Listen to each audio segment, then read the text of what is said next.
is not our way. You can't walk around here, young man and young woman,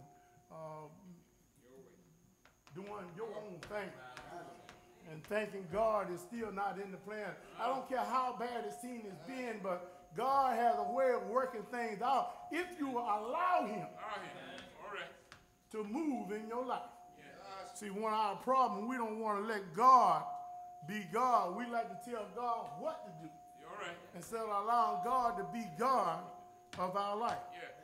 See, in our scripture today, Joseph, like so many others, expect God to work in a certain way, but found out for himself that God is often pleased to work differently. Sometimes even unconventional, unusual. I don't care how you look at it. You want God to always bless the oldest. But every now and then, God will reach down and bless the youngest over the oldest. And as a result, it's not always look like what it ought to look like. Someone that is down today because of a family relationship on tomorrow might be up. Or someone that has finished the race in second place today, and God's plan may finish first tomorrow when it comes to the family. I don't know about you, my brothers and sisters. You got to realize that God does things a little different when you think God ought to punish somebody.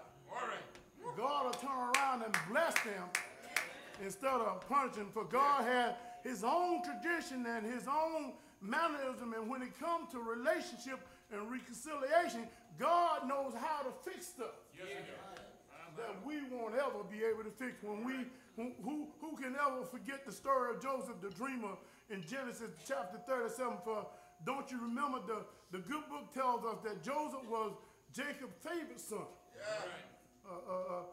Jacob loved Joseph more than his brother because he was a son of his old age. And sometimes when children are born during a challenging time in our life, it can cause you to have value in that stage, and we'll treat that child a little different. Because, see, we think that we're too old to have children. We think that things can't happen, but here comes God giving him a child in his old age. And as a result, Jacob shows his love for Joseph, having him born during the latter years of his life by making him a special coat, a coat of color. For don't you remember, it was a long sleeve coat, richly decorated with a short, turban around reaching the ankle, and it was so well colored up and fixed up that he couldn't go out in the fields and work. The Bible said he stayed at home while his other brother, they had short sleeve coats when they went out and worked. And as a result, he didn't go out in the field and work with his brother, so he stayed around the house. Every now and then, God let them young folks stay in the house. Because this man loved this boy. He had some other boys, but he loved this boy because he was a special child. And all this special treatment caused his brothers to think that perhaps their father was planning to give Joseph the birthright and make him the leader of the family. In fact, the good book said Joseph's brother hated him so that they couldn't even speak calmly to him when they went around. Y'all know what I'm talking about, because all families are not equal. Sometimes we got a little hate in our family because a family member would treat one child a little better than another child, and they'll call that child, they hate that child. It didn't help that this young, unwise 17-year-old Joseph had a dream where his sheaf of the brother was born, would bow down respectfully before him while his sheaf remained standing, and the sheaf that was a bundle of a harvest, a stalk of plant. Well, this couldn't only mean that Joseph's royal day would come and he would be over. Perhaps he would rule over his brother. His brother was thinking that they didn't have a chance. This brother's going to take over. He's going to take charge. The Bible tells us that Joseph's brother rejected the idea. And sometimes it isn't wise for some of us to share our dreams with some of our family members because everyone can't handle what your dream is all about. You know, some folks get real jealous when they hear you dream that you're going to be better off than they are. Some folks get all upset when they hear that you're going to have to bow down to me because you're going to have to look up to me because I'm going to do better than you. Some folks get so mad until they start laying traps. Then the Bible tells us that Joseph had a second dream.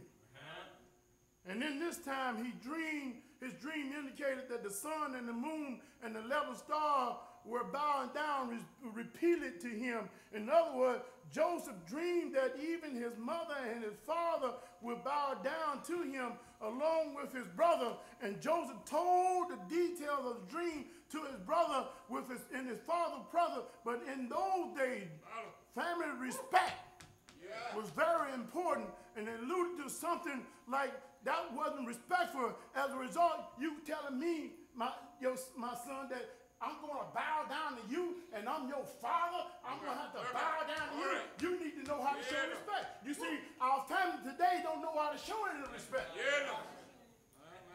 We're lost respect. We don't have a whole lot of respect in the family. And you don't believe me, you ought to come out the Bible. So every now and then you see a child get out of hand. If the child is out of hand in a Bible school, he's out of hand at home. Still, the dream caused even more jealousy and bitterness from Joseph's brother, but his father kept the matter in his mind. Later on, Jacob, who was concerned about his son's health and welfare in the hot wilderness, he sent Joseph to bring back a full report on how his brother was doing with the livestock. Y'all know the story. But Joseph initially couldn't find his brother, and when the brother saw Joseph coming dressed in that pretty coat. See, we just hate for somebody to outshine. It's nothing like having childhood jealousy. It's nothing like being upset when you see one part of the family doing better than the other part, because what they'll do is they'll turn on each other. Y'all know what I'm talking about, because every family that's in here right now don't love each other. There's some problems in the family, and if you don't watch out, that problem will slip out. That's why some of our churches all messed up. We got family feuds going on. Folks don't get along with each other. Walk around here talking about they love the Lord, but they don't love each other. Got stuff going on. You know, stuff be going on, and you bring it in the house, and you tear the house up. I'm here to tell you today, you need to cut that stuff out. They plan to murder him and throw him down into a pit. And now, you know, they were real mad. You know, you got to be mad when you talk about doing some harm to somebody. You know, you got to be really upset. And, you know, I don't know about you. Every now and then I get a chance to talk to some little fella. I got a little fella I talked to one time. He had a dog. He just couldn't keep out. And every time the dog get out, he had more puppies. That means he had to take care of more dogs. He hated it. And he said something. He said, how can I get rid of that dog? I said, what do you mean? He said, how can I get rid of that dog? There's more work in here. I don't need that. How can I get rid of that dog? I said, man, you don't get rid of the dog because the dog doing what a dog ought to do. You see, our problem, my brothers and sisters, we don't want to be forced to do what we need to do. We're always looking for a way out. Here these brothers are, they saw this brother coming and know he had never done no work. Every time you turn around, all he's doing, coming out in the field, checking on them, they're worried about, I'm tired of you. Y'all know the story. If I had to use my own mind, imagination, I can hear him say, I'm tired of seeing him coming out with that pretty coat on. Ain't got nothing on, he just coming down here. We sweating out here in this hot sun, working day in and day out, and all he does is come out and see what we doing. You want to tell the family, have a favorite in the family. If you want to tell the church, have a favorite in the church. Somebody always want to be a favorite. He didn't know he was causing harm. He didn't know he was setting up a broad in his family. All he knew is that he was trying to be obedient to his father. Let me hold up right here. Let me talk to the parents a little bit. Sometimes we got to watch how we treat our family. Sometimes we have to watch how we show favoritism in our family. You see, your children don't know. There's a child in here right now is mad with their mama and daddy because he treated their brother and sister a little better. Yes, sir. Because they had better grades. Yeah. Treat them a little better because look like they look a little better. Treat them a little better because they just like them a little better than the other because that child didn't pay them no attention. There's always somebody showing some little partiality in the family, and when you show partiality, you're headed for trouble. I know. Yeah, no. They planned to throw him in a pit. I know. The plan was to tell the father, Jacob, that some evil animal had killed him. Then they would see what would become of the dream. Not knowing that God was in the middle of everything that was going on. I'm here to tell you, my brothers and sisters, when you got difficulties in your family, when you're going through struggles and situations, you got to realize that God is still in the middle of whatever is going on. I don't care what you think about your mother and your father. I don't care how you feel about how you're being treated, but if you know the Lord and the free pardon your sin, God is in the midst of the trouble that's going on. You see, the Bible said, but Reuben, the oldest brother, heard of the other brother playing how he could convince them not to do harm to his brother because he's saying in essence, he said, why kill him? Why really put him to death? Why don't we just do something else? You don't have to kill him. Why you got to have the blood on your hand? Why don't you just take him and do something else with him? And here comes some Ishmael. A caravan coming down the road, and he said, why don't we just take him and sell him into slavery? But I'm here to tell you, when God is in the plan, I don't care how far you go out of the direction, God will pull you back around. All you got to do is realize that God, he will work it out. So at this point, Judah took the leadership role and convinced the brother not to leave Jacob in the pit, but because of no problem to kill him, why don't you just go out and just sell him? Judah realized that leaving Joseph in the pit made them just as guilty as killing him, so they sold him for 20 pieces of silver. Now, in our text this morning, 20 years later, the narrative of Joseph and the family, we find the family being reunited, and Jacob was losing his eyesight from old age. Joseph had been informed that his father was ill, so he decided to carry his two sons with him to see about his father. It's a good thing on Father's Day to go see fathers that can't come and see you. It's a good thing not only to see him, but to take your little one to see your father. I don't care how bad he's been to you. I don't care what went on in the past. It's a good thing to recognize that even though he might not have been what he ought to have been, but it's a good thing to remember that God is the Father that looks after everybody, and everybody hasn't been what they ought to be. Everybody has messed up, but God the Father still bless you anyway. After it was announced that Jacob that Joseph had arrived, Jacob mustered up enough energy to sit up in the bed, and as he began to reminisce and share with Joseph, he sat and noticed that there were two small boys with him, and he asked in verse 48, chapter 48, verse 8, who are these? Joseph replied, these are the sons that God has given me in Egypt. And the Bible said that Jacob requested that the boys are brought closer to him because he couldn't see them. And as a result, he said to Joseph, he said, I never expected to see your face. Yes, sir. And behold, God had let me see not only you again, but he let me see your offspring. Yeah. Then Joseph removed them from his knee and bowed himself in the face of the earth. And Joseph took the boys, Ephraim and Manasseh, and he put the oldest on the right. And he put the youngest on the left. But see, when God is in it, God's way is not our way. The Bible says, although he was blind, Yeah, Lord. the Bible says he took his hand and he crossed them. Yes, He sir. put the right hand on the younger, Yeah. and he put the left hand on the older. You see, Joseph was looking for the older to be blessed and get more than the younger, but God always takes what we call the weaker. God always takes those who we think don't fit. God always uses those who look like they're down and out. God always pick out those that can't seem to get things right. God always pick those who look like everybody else had left behind, and he put them first. Yes, sir. Thank you, Lord.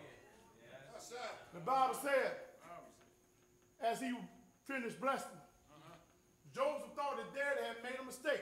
Right. He thought his daddy had messed up, but see, Joseph wasn't in charge. Joseph already was a younger fellow. He wasn't the oldest of the family. And what he did was he wanted to do what tradition said, but God don't always follow tradition. No, he don't. Don't fool yourself Yeah. just because you ain't got it going on. Don't think God can't use you. Don't fool yourself just because you might be the low fella in the family.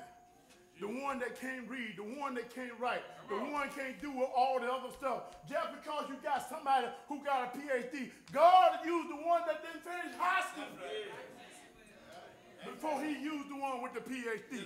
Don't mess with yourself and think God is looking for somebody that look good, walk around here with their head stuck up in the air over all the clouds, looking down on everybody. God is looking for those who down, looking up. You ought to thank God. You see, there are some parents that are ashamed of what their children become. Yes, sir. Oh, I know what I'm talking about. There are some parents don't even want their children around them Yes, sir.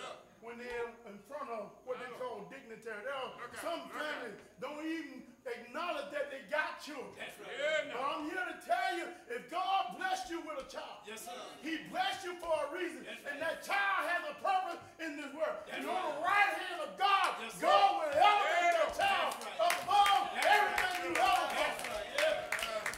That's right. You ought to be careful how you treat folks. Yes, sir. Walking around here thinking, well, they got a PhD. Yes, sir. They're a little better than everybody else. No, they're not. Because folks too educated. Yeah. Yes, sir. God can't use. Yes, All sir. right. Folks that know too much. Yes, sir. Know too much to know God. All right. But folks that don't know nothing Yeah, no. know that it's Jesus Jesus. that delivered them. It's Jesus that brought them through. That's right. It's the Lord that made things possible. And if you don't watch yourself, see, I'm sad sometimes. I see young folk graduating from high school, magna cum laude. Am I right? And they don't do nothing. Yes, sir. Can't even get a job. All right now. Walk around here with all that head knowledge Yeah. and can't do nothing I know. because they don't know Jesus. All right. But here comes the one just did get out of high school. Didn't it? Now, I'm not promoting low grades, All right. but I'm saying if you got Jesus Jesus. on your side, Yes, sir. if the Lord is dwelling in your heart, That's right. even though you low down and out, Yes, sir. God will elevate you Yes, he will. above all around you. Yes, sir. Yes. Jesus. It's amazing how the Lord, I know. you know, when I read this story, I read it over and over again, it just didn't make sense. Why would he bless the younger boy over the older boy? But then I started meditating, and I thought about him. Yeah. You see, he stole his brother's blessing. Yes, sir. He wasn't the first. That's right. But the Bible said before his birth that he would be over the older. And all he did, because if you go and read your history, you'll find out for many, many generations, the younger always got blessed with the right hand. And the right hand always said, you got power, you are favored by God. And that's what he did. He crossed his hand.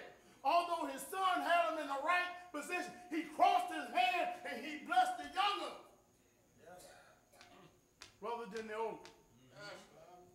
Now don't think because you, the oldest one on the block, Yes, sir. that God gonna favor you. That's right. God's way is not our way. There must have been something about this young man. Yes, sir. Only God knew his heart. My Lord. And he blessed him in a mighty way. Mighty man. As the church makes preparation Jesus. to open the doors, there might be someone outside the ark of safety. We ask you to just search your heart. Don't search nobody else. My Lord. And look down into yourself, and you find anything that's not where it ought to be, you need to come to the altar. Yes, sir. And leave it at the altar. And those that don't know the Lord in the free pardon of their sin, now's the time that you should give your life to the Lord. As the choir sings.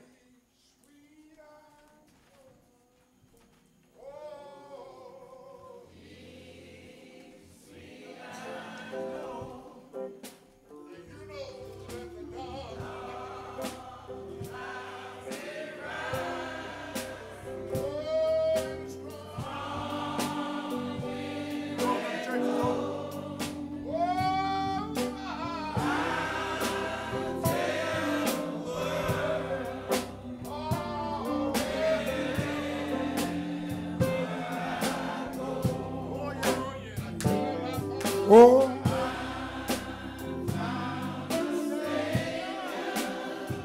and he did not know. Yes, he's sweet. Yes, sir, he's sweet. You know, dark cloud. Strong wind, oh yes sir. You know that oh yes sir. I'll tell you wherever I go. You know that I found a Savior, and He's sweet. Church, he's sweet.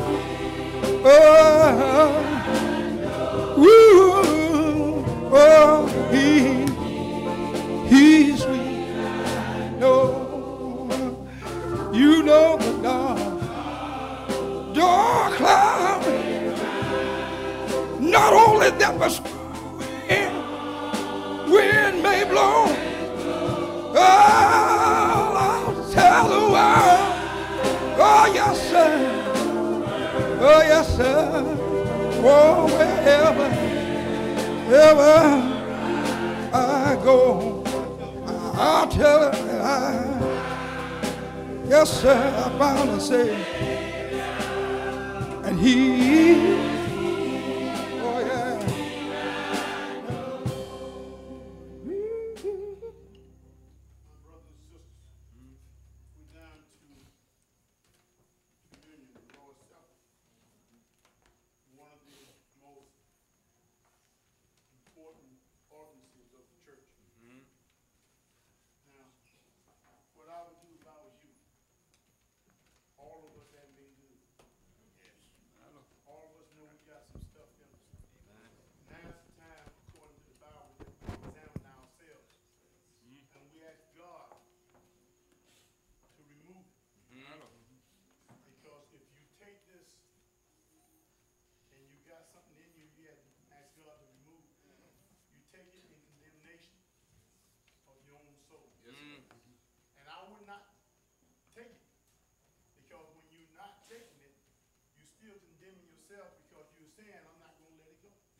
Share it among yourselves.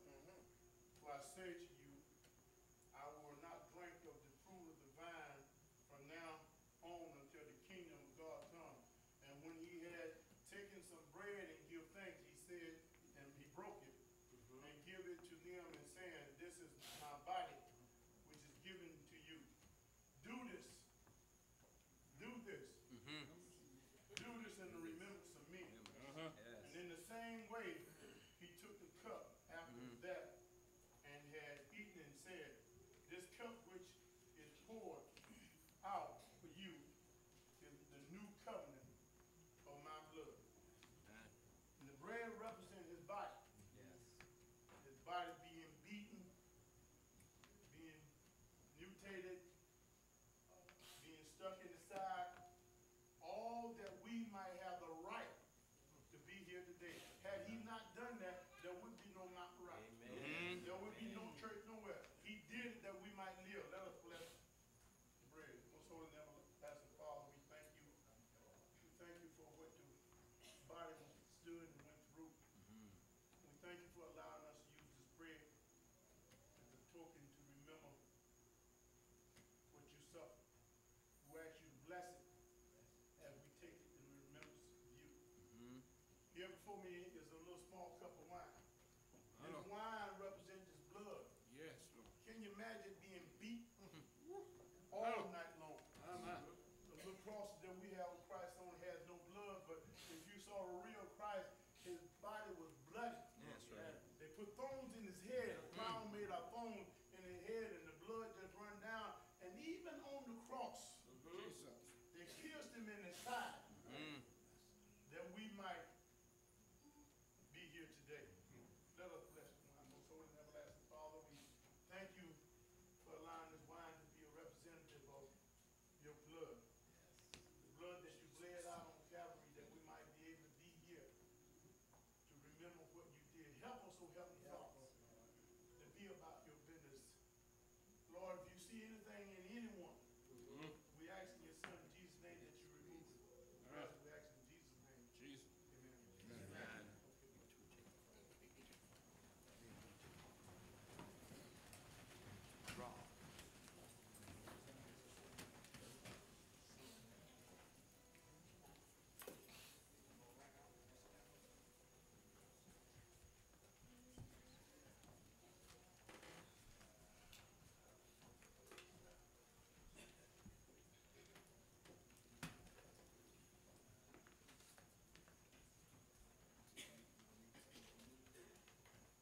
How about a song?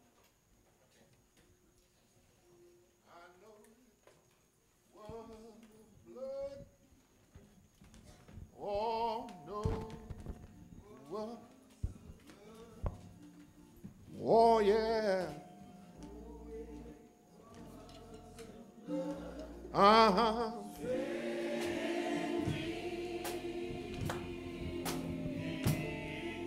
Oh, one day.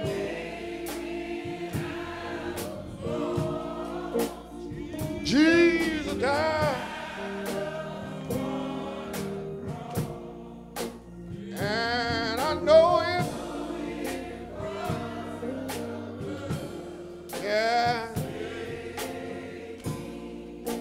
church, I know it was the blood. Oh, yeah.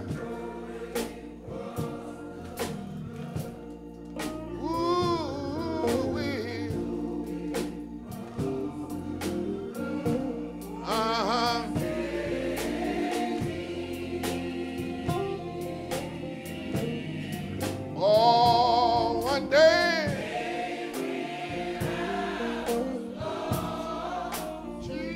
Jesus died up on the cross, and I know it was blood that saved me.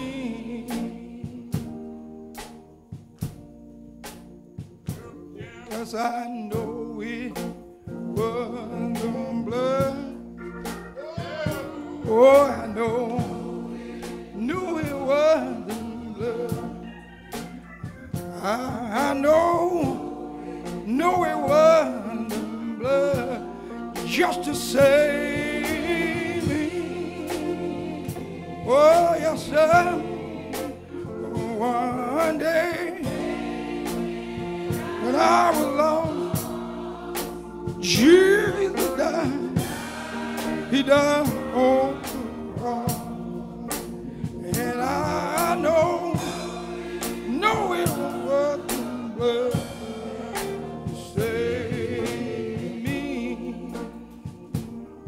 Yes, sir.